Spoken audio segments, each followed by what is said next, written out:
Mi esposa me engañó con el tutor de mi hijo y le regaló todo lo que yo había ahorrado, y descubrí que me dejó sin nada el día que quise pagar una emergencia. Algo de contexto aquí: mi esposa, Laura, de 33 años, y yo, de 35, llevábamos casados 10 años. La conocí en la universidad. Ella era una mujer inteligente, divertida, el tipo de persona con la que quieres compartirlo todo. Nos casamos apenas terminamos los estudios, y durante años, todo fue, o eso pensé, perfecto. Teníamos un hijo de 8 años, David, y mi vida giraba en torno a ellos. Me rompía la espalda trabajando en una empresa de construcción para darle lo mejor a mi familia. Creía que juntos podríamos hacer lo que fuera. O eso creía yo. Déjenme ponerlos al día. Hace unos meses, Laura empezó a cambiar. Estaba más ausente, siempre ocupada en cosas que nunca entendía bien, y lo peor era que empezaba a notar que David, nuestro hijo, también pasaba menos tiempo en casa. Cada vez que le preguntaba, Laura me respondía de forma cortante, con la misma excusa de siempre: el tutor de David estaba dando apoyo extra después de la escuela. Pero lo raro era que esas clases se extendían, a veces hasta la noche, algo que me hacía ruido. Empecé a sospechar porque Laura hablaba mucho del tutor, Santiago. Supuestamente era un tipo inteligente, alguien que sabía tratar a los niños y que se había vuelto indispensable para el progreso de David en la escuela. No me quejé porque pensé que era por el bien de mi hijo, y si Laura confiaba tanto en él, ¿quién era yo para dudar? Error mío. El primer golpe llegó cuando descubrió un recibo de transferencia por una cantidad de dinero enorme a nombre de Santiago. Lo encontré por casualidad mientras buscaba unos papeles de trabajo en el escritorio de Laura. ¿Por qué le estaba transfiriendo tanto dinero? Cuando le preguntó, su respuesta fue como un balde de agua fría: le pedí que se encargara de David en todo, amor. Tú trabajas tanto, él nos está ayudando mucho. No me convenció. Sabía que Laura me estaba ocultando algo, pero quería pensar que era solo mi imaginación. En mi mente, ella nunca hubiera sido capaz de hacerme algo así. Pero al día siguiente, cuando fui al banco para intentar sacar algo de dinero para cubrir una emergencia, me di cuenta de la verdad más cruda: mi cuenta estaba vacía. Laura había vaciado nuestra cuenta sin decirme nada. Todo el dinero que había ahorrado durante años, todo lo que había trabajado para construir un fondo seguro, había desaparecido en pagos que ella misma había hecho a Santiago. La confronté esa misma noche. Al principio, Laura intentó disimular. Me decía que estaba exagerando, que el dinero estaba siendo bien usado, que yo nunca tenía tiempo para los asuntos de la casa, y que necesitaba la ayuda de Santiago para que las cosas funcionaran. Pero yo sabía que algo no cuadraba. Le pedí una explicación clara de en qué se había gastado todo ese dinero, y su reacción me lo confirmó todo: empezó a llorar y se encerró en el baño. Lo que me confesó después de que me dejó destrozado. Santiago y yo estamos juntos, me dijo, sin mirarme a los ojos. Me explicó que durante el último año, había desarrollado sentimientos por él, que simplemente había sucedido, y que estaba confundida. Pero eso no era lo peor. Lo peor vino después, cuando me dijo que Santiago y ella planeaban hacer una nueva vida juntos, que él ya le había ayudado a salir de sus problemas. Problemas que yo nunca supe que existían, porque cada centavo que ganaba se lo daba para la casa y para mi hijo. La rabia que sentí en ese momento fue indescriptible. Había sido engañado de la manera más baja, pero peor aún, me habían dejado sin nada, literalmente. No sabía cómo seguir adelante después de eso. Quería recuperar el dinero, quería proteger a mi hijo, pero Laura ya había decidido que me iba a borrar de su vida. Pero aún quedaba un golpe más: me enteré de que planeaban llevarse a mi hijo con ellos, aprovechándose de que yo no tenía los recursos para pelear por su custodia. La traición se extendía mucho más allá de lo que creí.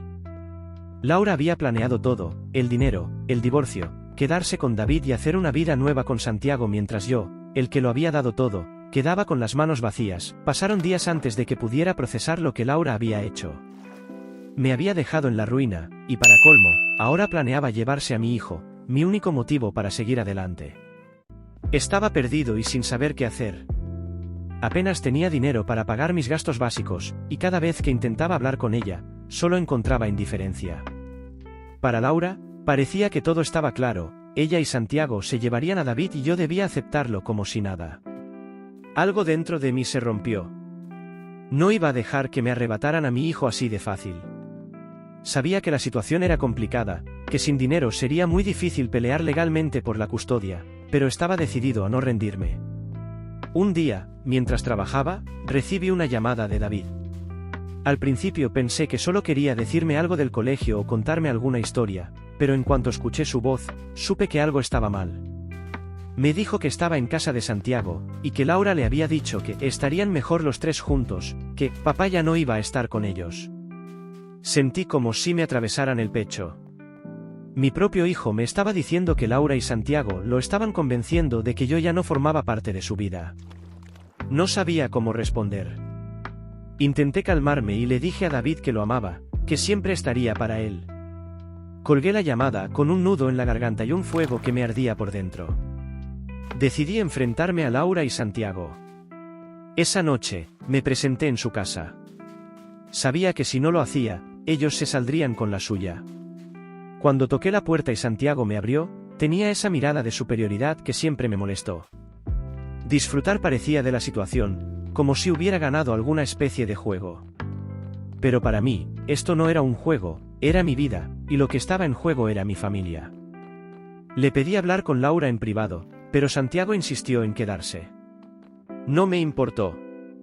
Miré a Laura directamente a los ojos y le exigí una explicación clara y honesta de por qué me había dejado sin nada. Ella solo bajó la mirada, diciendo que había hecho lo que pensaba era lo mejor para David, y que con Santiago podía darle una mejor vida. En ese momento, algo en mí estalló. ¿Mejor vida? Le recordé a Laura que durante años había trabajado sin descanso para ella y para nuestro hijo, que cada centavo que había ganado lo puse en nuestra familia, y ahora pretendía decirme que otro hombre podía darle mejor vida.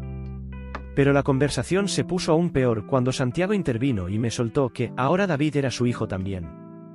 Esa frase me cegó de rabia. ¿Quién se creía él para decir algo así? Para Santiago, yo ya era parte del pasado de Laura, y David también debía seguir adelante sin mí. Sin embargo, fue en ese momento que se me ocurrió una idea. Si Santiago quería tanto hacerse cargo de todo, incluyendo a David, quizás podía usar eso en mi favor. Fue entonces que decidí hablar con un abogado. No tenía mucho dinero, pero sabía que si lograba establecer ciertos términos en el divorcio, podía al menos pelear por tener a David a mi lado. Cuando le conté mi situación al abogado, su reacción no fue optimista, pero me dio una idea crucial: podía solicitar la custodia compartida, y si Santiago tenía algo que ocultar, esa custodia podría ser mi entrada para descubrirlo. Así que regresó a la casa de Santiago y Laura con un propósito claro. Le dejé claro a Santiago que si realmente quería ser el nuevo papá de David, íbamos a hacer las cosas como correspondía. Les propuse que David pasara tiempo igual con ambos, que no se tratara de quitarme a mi hijo, sino de dejar que él eligiera. Laura aceptó, tal vez para calmar las cosas, y Santiago, seguro de que David lo preferiría a él, estuvo de acuerdo. Fue ahí donde empezaron a salir a la luz los verdaderos problemas. Durante los primeros días de la custodia compartida, cada vez que tenía a David, él empezaba a abrirse más conmigo. Me contaba que Santiago era un tipo raro, que lo hacía seguir muchas reglas estrictas y que a veces incluso lo dejaba solo en casa mientras él salía, diciendo que tenía cosas importantes que hacer y que no debía contarle a su mamá. Eso no me gustó para nada. ¿Qué estaba haciendo Santiago mientras dejaba a David solo? Sentía que algo estaba mal, pero necesitaba pruebas, algo que demostrara que David no estaba en un ambiente seguro con Santiago. Así que, un día, decidí hablar con los vecinos de Santiago.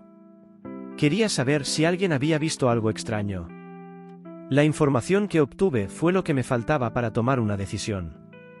Una vecina me contó que había visto a Santiago entrar y salir con varias mujeres, que tenía reuniones en casa cuando Laura estaba en el trabajo.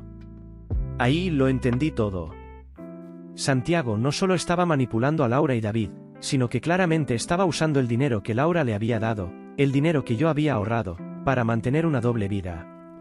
Con esa información en mano, volví con mi abogado. Le expliqué todo lo que había descubierto sobre Santiago, y decidimos usar esa información en la negociación de la custodia. No iba a permitir que alguien así siguiera manipulando a mi hijo ni a Laura. Aun después de todo lo que me había hecho, Laura seguía siendo la madre de David y no merecía estar con alguien que la traicionara también. Finalmente, Cuando nos enfrentamos a Santiago con las pruebas de sus reuniones, no tuvo más remedio que admitirlo. Laura estaba destrozada, había confiado en él, había dejado todo por él, y al final, resultó ser un tipo que solo la usaba. Después de todo, conseguí la custodia completa de David. Laura pidió perdón, y aunque me dolía todo lo que había pasado, decidió que David debía crecer sin resentimientos. Laura se fue a vivir con unos familiares, y poco a poco, intentamos reconstruir una relación cordial, aunque nuestra historia como pareja había terminado para siempre. Después de conseguir la custodia completa de David, pensé que finalmente todo había terminado. Pero la realidad era que aún quedaba mucho por sanar, y tanto David como yo todavía teníamos que encontrar una manera de seguir adelante. Había recuperado a mi hijo, pero la traición de Laura y todo el caos que Santiago había dejado en nuestra vida no eran cosas que se pudieran superar de la noche a la mañana. Algo de contexto aquí: Laura intentaba reponerse de lo ocurrido. Después de lo que descubrimos sobre Santiago, ella cayó en una especie de depresión.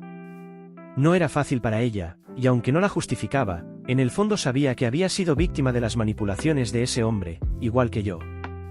Decidí permitirle ver a David cada tanto, pero solo bajo supervisión. Ella también había perdido mucho, y, a pesar de todo, no quería privar a David de una relación con su madre. Pasaron los meses, y poco a poco David y yo comenzamos a sanar. Él comenzó a adaptarse a su nueva vida sin Santiago ni su madre en casa. Le expliqué de la mejor forma posible que, aunque algunas cosas habían cambiado, siempre iba a estar a su lado y que jamás volveríamos a separarnos. Con el tiempo, Laura comenzó a pedir una segunda oportunidad para reanudar nuestra relación, insistiendo en que ella quería enmendar lo que había hecho y que su único deseo era que fuéramos una familia de nuevo. Pero en mi corazón, sabía que ya no había vuelta atrás. Había algo roto que nunca podríamos reparar. Así que, con respeto y sinceridad, le dije que lo mejor era que cada uno siguiera su camino y que enfocáramos nuestros esfuerzos en ser buenos padres para David. Finalmente, la vida comenzó a estabilizarse. Me enfoqué en mi trabajo, en reconstruir lo que había perdido financieramente y en darle a David una vida tranquila y estable. Aprendí a valorar cada momento con él, a entender que no se necesita una familia perfecta para ser un buen padre. Él fue mi motor para seguir adelante, y ver cómo recuperaba su sonrisa me hizo sentir que todo había valido la pena. Hoy, años después, Laura y yo logramos mantener una relación cordial por el bien de David. Nos reunimos para celebrar sus cumpleaños y algunos eventos importantes, pero cada uno siguió adelante por su lado. Santiago quedó en el pasado y nunca volvió a aparecer en nuestras vidas, y aunque nunca olvidaré el daño que causó, aprenderé a soltar la rabia y el rencor. David es ahora un adolescente feliz, y cada vez que lo veo sonreír, sé que tomó la decisión correcta al pelear por él. La vida nos enseñó que, aunque a veces el camino sea oscuro y complicado, siempre podemos reconstruir nuestro propio final. Gracias por escuchar mi historia, mi compa.